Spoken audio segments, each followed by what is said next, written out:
Propaganda e negócios. Oferecimento ESPM. Quem faz, transforma.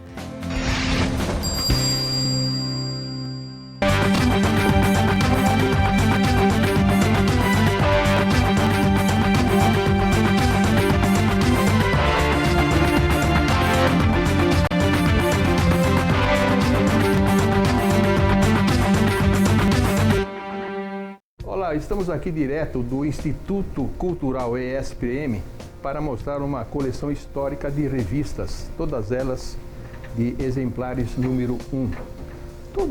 Todo colecionador tem uma grande mania, a gente não sabe direito qual é. A minha, por exemplo, foi colecionar jingles, eu tenho cerca de 7 mil. E teve outro profissional da área, meu amigo há muitos anos, que teve a coragem, a audácia de preservar esse patrimônio que vai servir de estudos aqui no Instituto Cultural da ESPM, que é o meu querido amigo José Francisco Queiroz. Obrigado pelo espaço, por nos receber aqui na ESPM, nossa querida ESPM.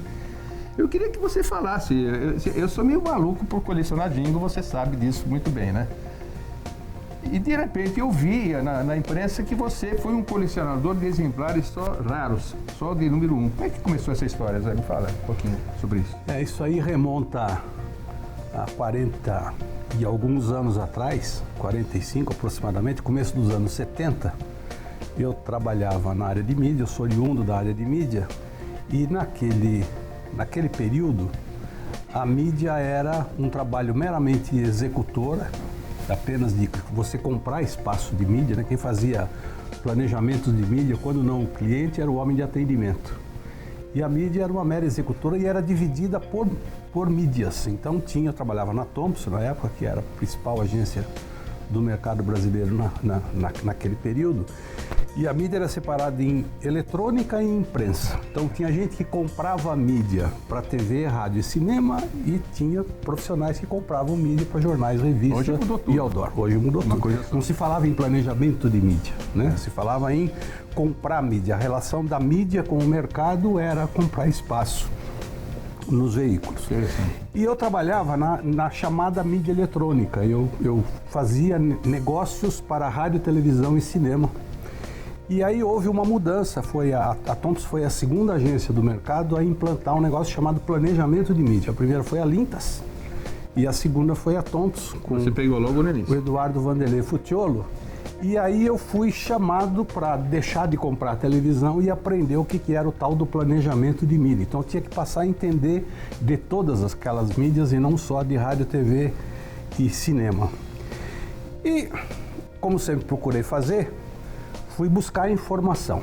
Como é que é buscar informação? Passei a conviver e comecei a ler mais jornal e revista para poder aprender sobre esses meios de comunicação.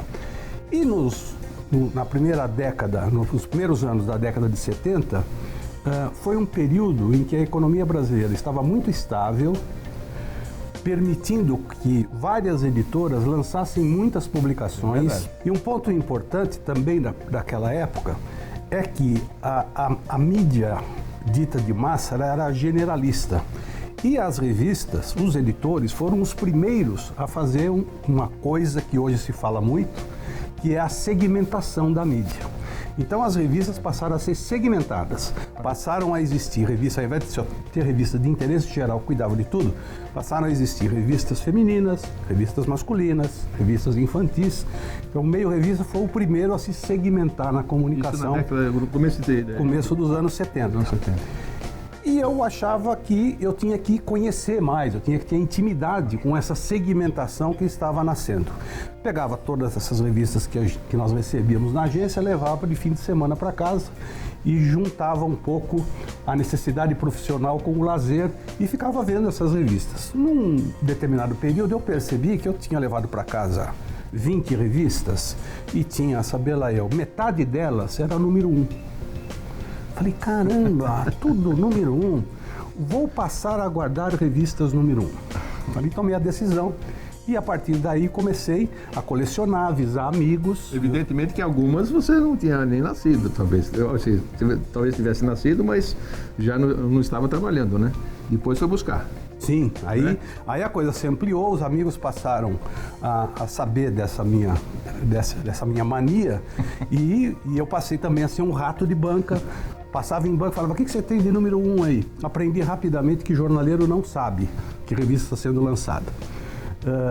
Então eu ficava cavocando nas bancas as revistas e assim foi. E acabou virando uma mania que até hoje alguns amigos falam, tenho aqui a revista número 1 de não sei quando.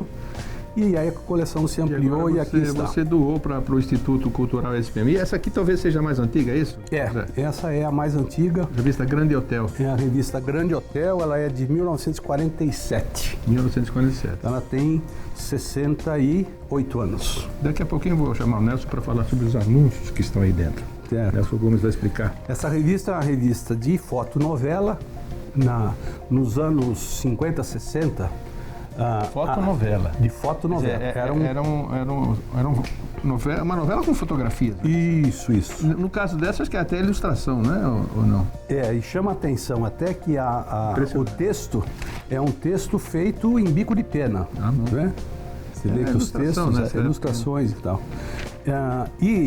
Era uma época muito importante as revistas de fotonovela, né? Que eram as novelas reportadas em... E nessa época, em 47, imagino que o lucro dessa revista era de banca mesmo. Sem dúvida. Comprando na banca. A assinatura ainda não se falava, era uma coisa muito pequena, e a banca é que era o grande local da venda dessas publicações. Agora eu queria ver esta aqui, Zé. Enquanto você falava, eu estou namorando essa revista aqui, ó. Essa aqui. Opa. Aqui é ao vivo, hein? Pato Donald, me fala, como é que você... Essa aqui é de 1950, número 1. Me conta um pouquinho dessa revista. Essa aqui é especial, talvez a de maior valor na coleção, porque essa revista é a primeira publicação feita pela Editora Abril. A Editora Abril começou com essa revista. Primeira publicação da Editora Abril. Que é de julho de 1950. Foi a primeira revista que foi feita pelo seu Vitor Tivita. E tem uma história muito curiosa a respeito dessa revista, que quando eu peguei a mania da coleção, eu queria ter esse troféu. O que eu faço para ter a primeira revista da Editora Abril, que é a maior editora de revistas da América Latina. E super preservada, né? E aconteceu um fato curioso. Nos anos 2004, 2005, não mais que isso, uns 10, 11 anos atrás, eu passeava com a minha neta na Avenida Paulista num sábado. Naquela época, como hoje, a Paulista era fechada aos sábados para ter uma área de lazer. E estou andando no calçadão, de repente eu vejo uma mesa, metade dessa, cheio de revista antiga, e uma em pé, o Pato, olhando para mim. Justo para quem, né? E eu tentava de todas as maneiras na Abril tentar conseguir esse exemplar, e o pessoal da Abril falava para mim, esquece, a revista número 1, o Pato Donald, só tem 2 exemplares, um na casa do seu Vitor Tivita e outro no Museu da Abril. Você não vai nunca conseguir essa revista. E aí, de repente, eu vejo na Paulista, ela olhando para mim, pedi licença pro vendedor, folheei, vi que ela estava intacta, amarelada pelo tempo, mas intacta. Virei pro cara e falei, quanto é? Aí ele falou, R$50. E eu, com a mania de mídia negociante, falei, você tá louco que eu vou pagar uma revista dessa? R$50, Você tem meu? que perder essa mania. Você é louco, imagina. Nisso a minha neta, que tinha 2, 3 anos, ela se desvencilhou de mim, começou a andar no calçadão, falei, peraí que eu volto.